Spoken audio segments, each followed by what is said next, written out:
Now, as you've gone along in your academic work and your present position, there had to be resistance to things you wanted to do. Oh, yes. How do you deal with that?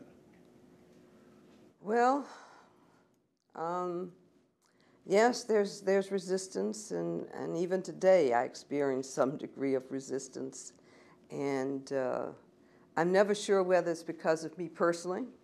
Maybe my personality has nothing to do with being a woman or being a minority, or whether being a minority or being a woman plays a role. And I think it's difficult and probably not worth the time trying to figure out why the resistance, that I really need to focus my efforts on how to overcome what the resistance is, and thinking about if what I'm trying to do that's creating this atmosphere of negativity towards what I want to do is based, in fact, based on something that I can rectify, or if it's just totally something ethereal, something not justified.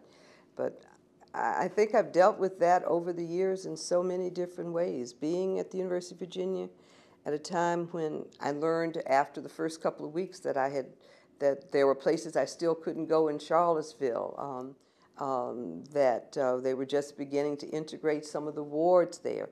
Looking when I went to Wellesley, and then we'd go into the North End, and we were told the N-word, go home, we don't want you here in this community. And that was in a place where supposedly we didn't have segregation, but that happened. Then, I really wanted to go into surgery because I loved using my hands, and I'd done research during the time I was in medical school with a transplant surgeon, and I loved surgery.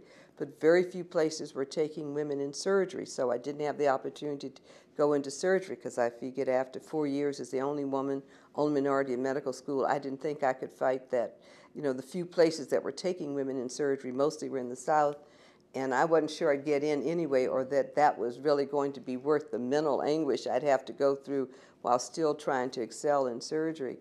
Those opportunities are open now, and I tell young women, you don't necessarily have it made, but you've got those opportunities we didn't have. And there again, it was a matter of both being a woman and being a minority, looking where the opportunities existed.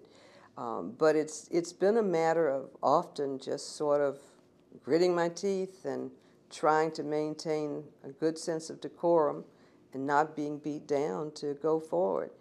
And I guess I tell myself over and over that the battles I'm fighting are minor compared to the battles that those before me have fought, and some that have really threatened. I don't think I've been in situations that have been life or death situations, and so all I have to do is think about, this is something I have to overcome, but it's nowhere near as severe what other people have experienced. So, get yourself up and keep going, and that's what I have to do.